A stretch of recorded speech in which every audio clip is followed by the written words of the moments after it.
Late at night, the living room's dim light cast a faint golden glow that reflected the state of Claire Donovan's life. She sat alone on the worn-out sofa with a half-empty glass of red wine in her hand. The wall clock's ticking seemed louder, almost echoing, adding to the sense of emptiness that pervaded the house outside. A fierce wind blew through the trees, rattling the windows, but CLA was unaware that her eyes were fixed on Richard's phone. She had discovered the gadget on his desk moments before, and the screen displayed a text message that was now ingrained in her memory. "Did you miss me tonight? Richard." A name lingered beneath it. Sophia's heart constricted as she read the message repeatedly, desperately searching for a different explanation. But every possibility led to the same painful truth. Her throat dried up, and her hands trembled as she scrolled further into the conversation. The photos, promises, and even plans for a trip she had never heard of were all there, exposing a reality she could no longer deny. The sound of the front door creaking open brought her back to the present. CLA looked up in surprise as Evan entered, his coat slung over one shoulder, his youthful face lit by the soft light. But his expression was weary. He didn't say a word, just looked at his mother with eyes that seemed to ask, "What's wrong, Mom?" In an attempt to hide her distress, CLA quickly put the phone down on the table.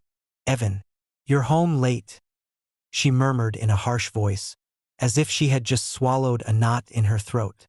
Evan put his luggage down and said, "I went for a walk." However, his eyes lingered on her face, where the agony was more obvious than she imagined. "Are you okay?" "I'm fine," CLA said, but her tear-filled eyes betrayed her words. Evan stepped closer, lowering himself onto the sofa next to her, saying, "You're not fine." CLA wanted to smile and brush off the weight in the air that now hung between them, but she couldn't see that the images from the phone were etched into her mind, their sharp edges piercing her chest. "Tell me, Mom, please." CLA shook her head, raising a hand as if to stop him. But the concern in his eyes weakened her resolve. For a fleeting moment, she wanted to let everything spill out, to scream that she couldn't bear Richard's betrayal, that she had buried her entire life for a man who no longer loved her. But instead of speaking, she simply sat there, silent, her tears flowing freely. Evan said nothing. He reached out and placed his hand gently on hers, a simple gesture. Yet it carried so much comfort. His gaze was tender, but within it lay something deeper, something neither of them dared to name. Claire didn't notice it at first, but in that touch a seed of something dangerous had been planted. CLA sat motionless on the sofa, her hands gripping the empty wine glass as if it were the only thing grounding her to reality. Richard's phone lay silent on the table, yet its messages echoed loudly in her mind, each word cutting through her like a blade. She felt like she couldn't breathe, her chest constricted by the suffocating weight of betrayal. How had it come to this? How? Her eyes went almost unconsciously to the corner of the room where a large, dust-covered canvas leaned against the wall. It was a painting she had started years ago but never finished, and CLA straightened her teary eyes, drawn to it as if it held the key to another life, a time when her world was vibrant, full of color and hope. Back then, CLA was a young woman with bright, eager eyes and a heart full of ambition. Art wasn't just her passion.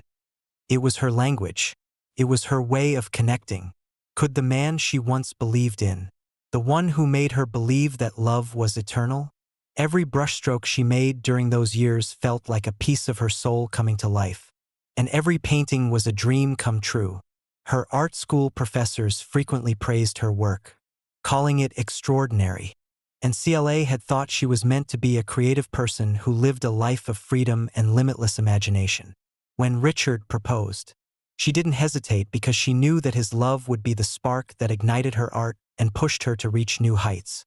He loved her unconditionally, constantly expressing his pride in her talent and encouraging her to pursue her dreams. On quiet evenings, he would watch her paint while sipping his wine, saying, "The world is going to marvel at you. I'm sure of it." But life wasn't a painting CLA could control. After Evan was born, everything began to change. Richard became busier with work, and his words of encouragement grew fewer and far between. CLA poured her energy into caring for Evan, convincing herself that she was doing the right thing, that this was her duty as a mother. Her brushes and canvases were tucked away along with the dreams she had so lovingly nurtured. CLA tried not to let regret seep in. She loved Evan more than anything in the world. He was her light, her one solace during those weary days. Her little boy with his wide, innocent eyes would often sit beside her while she painted, watching in fascination. "Draws me, Mom," Evan would plead, and CLA would oblige, capturing his cherubic face on the canvas. She clung to those fleeting moments, those small fragments of her passion, but eventually even those paintings were left finished. Her marriage to Richard transformed in ways she never imagined. He became a shadow, always absent, and even when he was physically present it was as though he wasn't really there. Claire often asked herself if she had made a mistake in sacrificing everything for her family. Had been the wrong choice? Or had she simply placed her trust in the wrong person? The answers always eluded her. But the sadness lingered, a constant companion. Now back in the present, Claire's eyes remained fixed on the dust-covered painting in the corner, as if it contained all her unspoken pain and unfulfilled dreams. Tears streamed down her face, unchecked and unstoppable. She didn't hear Evan enter the room until his voice broke the silence. "Mom, are you okay?"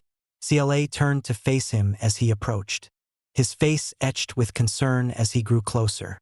Her son, now a man instead of a boy, had traces of the child she had once drawn's face, and his eyes mirrored not only her own but also everything she had been and everything she had longed for. CLA didn't answer for a moment. Evan moved closer, his presence grounding her, his worry piercing through the fog of her thoughts. And in his gaze, she saw something more than concern, something she couldn't quite name, something that made her heart ache and her breath catch. She couldn't feel the weight of years of decisions, dreams she'd given up, and betrayals she'd endured pressing down on her. With the dinner plate untouched and the food having gone cold, Evan sat across from Claire at the kitchen table, the chandelier's light softly shadowing her anxious face. No matter how hard she tried to hide her feelings, Evan's gaze seemed to penetrate straight through her, as if he already knew every thought racing through her head, even though she hadn't said a word. "What's wrong, Mom?" CLA hadn't been able to eat a single thing since receiving those texts. Evan's question was firm but soft, with a hint of insistency.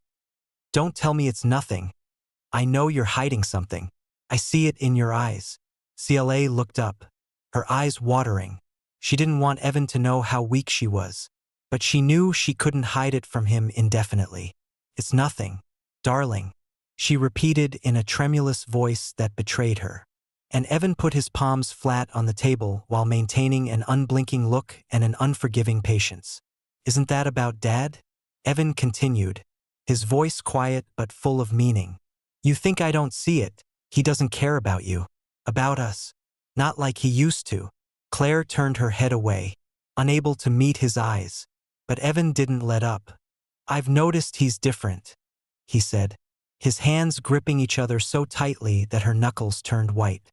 Even though they were spoken softly, Evan's words were enough to break through the shell she had put up around herself. "Your father has someone else," she finally said, her voice breaking each word like a fresh wound. Evan didn't answer right away. His face briefly flashed with anger before softening into something much more tender and compassionate.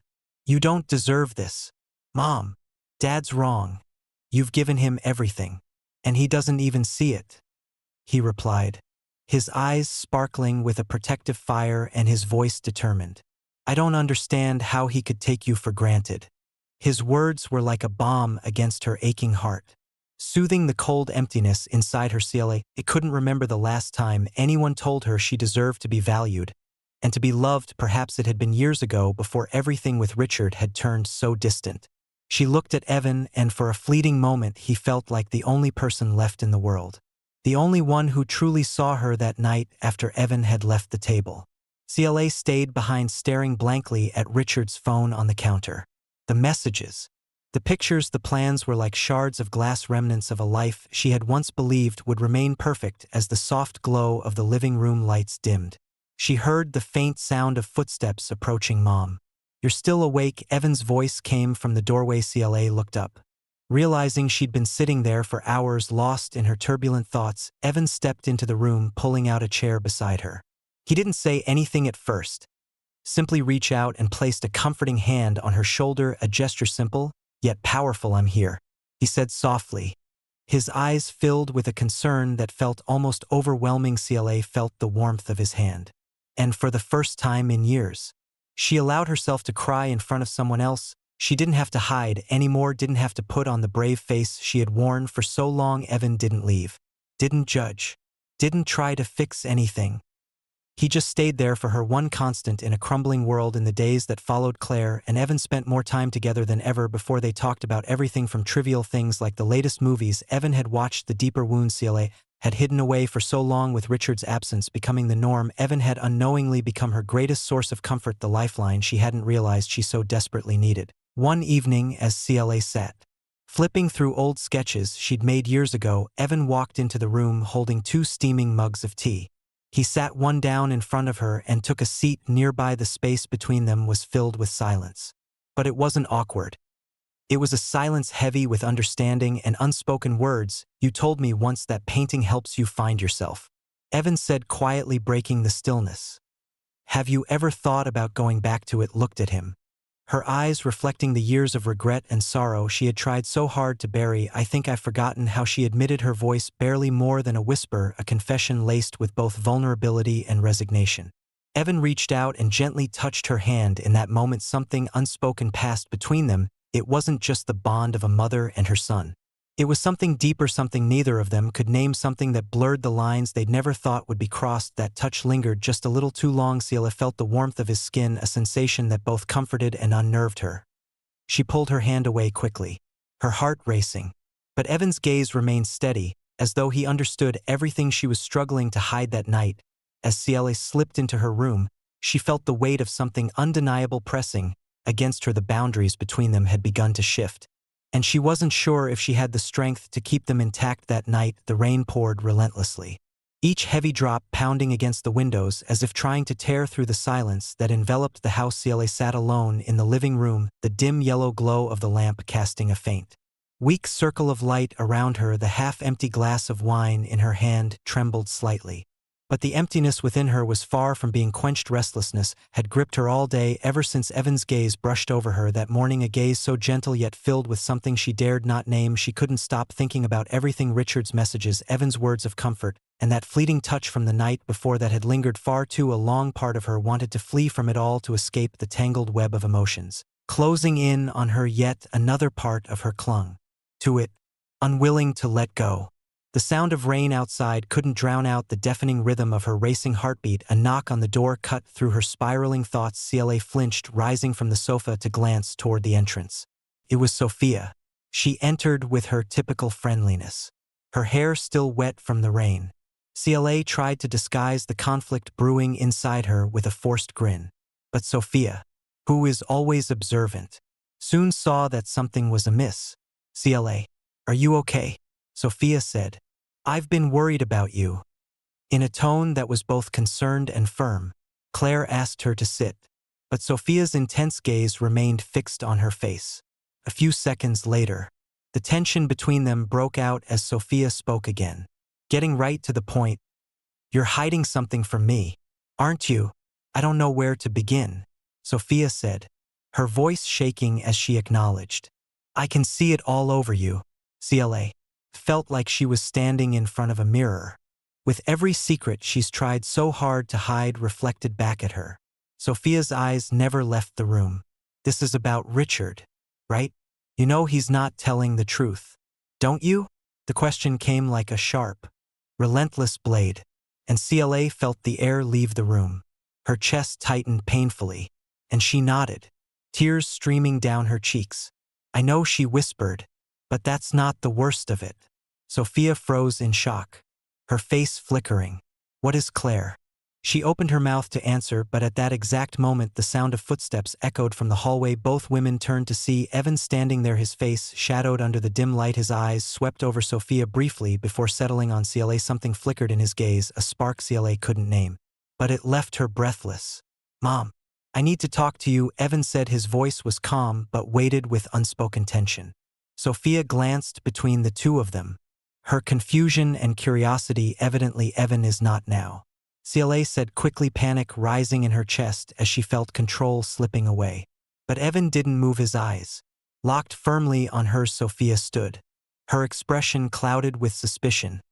I think I should go, she said, her tone uncertain but resolute. CLA will talk later. As the door closed behind her, the sound reverberated through the room like a tolling bell. Now only Claire and Evan remained, the air between them thick and suffocating. Claire looked at her son, a goring sensation in her chest, whispering that something irreversible was about to happen. Mom, I can't do this anymore, Evan said, his voice cracking with both pain and determination. I can't sit by and watch you suffer like this. Dad doesn't deserve you. I don't care what anyone says. But he hesitated, his eyes burning with an intensity that made CLA's pulse quicken. I love you more than a son should ever feel for his mother. CLA staggered back, her breath stolen from her lungs. Evan, you don't know what you're saying. Playing, she whispered, her voice trembling. But his gaze didn't falter. You feel it too, don't you? Evan took another step forward, and the distance between them shrank to nearly nothing. Mom, he said, his eyes smoldering with a heat that seemed to consume her. I see it in the way you look at me, in the way you let your hand linger when you touch mine. You can't deny it. Mom, she wanted to deny it, to scream that he was wrong, that the emotions swirling between them were a cruel trick of circumstance. But the words wouldn't come. I know this is wrong, but I can't stop thinking about you. Then it happened, and there was a heavy silence as Evan reached up to touch CLA's cheek gently. Instead of pulling away, she seemed to halt the warmth of his hand, making her shiver. Thunder rumbled outside, a warning from the heavens. But inside the room, the boundaries that had once defined them were obliterated. CLA felt as though she was teetering on a precipice. And instead of turning around, she took a step closer to Evan, her heart feeling as though it had been split in two. His words continued to reverberate in her mind like the call of an abyss, and she couldn't get away from Evan's gaze, soft but pained, filled with a longing she couldn't bear. But deep within her, a voice of reason screamed that this was wrong, that it couldn't continue. Evan, we can't do this, CLA murmured, her voice breaking like glass fragments, and she inhaled deeply, using what little power she had left to pull herself out of the darkness encircling her. Evan stepped back. His eyes were filled with anguish. He knew she was right, but the truth didn't ease the ache or the storm of loss and frustration brewing inside him. You don't understand, he said, his voice trembling. But I love you, but not like this. You have to understand that this isn't the way to heal all that we've lost. I just want you to know that someone is willing to sacrifice everything for you. CLA felt her tears fall, each drop piercing her heart more deeply. She moved closer to him, resting a steady hand on his shoulder, her eyes soft but firm. Evan, you've already done more for me than I could ever ask for. You've supported me when I needed you the most. But this isn't the right path, and will destroy everything, us, each other, and the future you deserve. Evan stood motionless for a moment, his eyes shimmering as he nodded and stepped back. They both stood there in the silence, the weight of their emotions pressing down on them as if time had stopped. The sound of the doorbell broke the heavy silence, and Evan bowed his head, saying nothing, and quietly left the room, leaving CLA to face the reality that now awaited her. When she opened the door, she saw Richard standing there in his rain-soaked coat. His expression was familiar but distant in a way she had never seen before, and she realized with startling clarity that whatever feelings she had once had for him had long since faded. They needed to talk. Richard's voice was heavy, as if he too understood that something irreparable was happening. Claire invited him in, but her heart was cold now, her resolve unshaken, and she didn't care for explanations or excuses because she didn't want to confront any more lies. When Richard sat down, she was stunned by what he said next. I know I've made mistakes. I've hurt you, CLA. I wasn't there for you when you needed me. Do you still want me to solve this? He spoke with a sincerity that CLA hadn't anticipated. But it was too late for her to grasp that their family had not been destroyed by Richard's deception. She felt her chest tiwr. It was the emptiness, the distance, and the coldness that had silently eroded their relationship for years. "Richard, you're right," CLA replied, her voice so calm it surprised even herself. "But there's nothing left here to fix. We lost it long ago. And we both know it isn't Sophia's fault or anyone else's. We've simply gone too far to turn back." Richard sat in silence. He didn't argue, didn't protest. He simply absorbed her words. His shoulders slumping as if a heavy weight had been placed upon them, Claire rose to her feet, a flicker of determination glinting in her eyes. The next morning Claire left. She walked away from everything, the house, the past and the dreams she had left unfinished. She took only a small suitcase and an incomplete painting, a reminder of the empty spaces in her life that she would one day fill again. Evan stood by the car as she prepared to leave. His eyes were heavy with emotion, but this time there were no unspoken words between them. He took her hand gently and said, "Mom, you'll be okay." As CLA drove away, leaving everything behind, she felt a strange sense of peace settle over her. Deep down, she knew that this wasn't an ending. It was the beginning of a new chapter, a chapter she would write on her own terms, no longer a shadow in her own life. CLA nodded, giving him a soft, bittersweet smile. She knew that the road ahead would be difficult, but it was the most honest decision she had ever made. She started the car, looking at the rearview mirror one last time. Evan's figure grew smaller and smaller, fading into the soft light of dawn.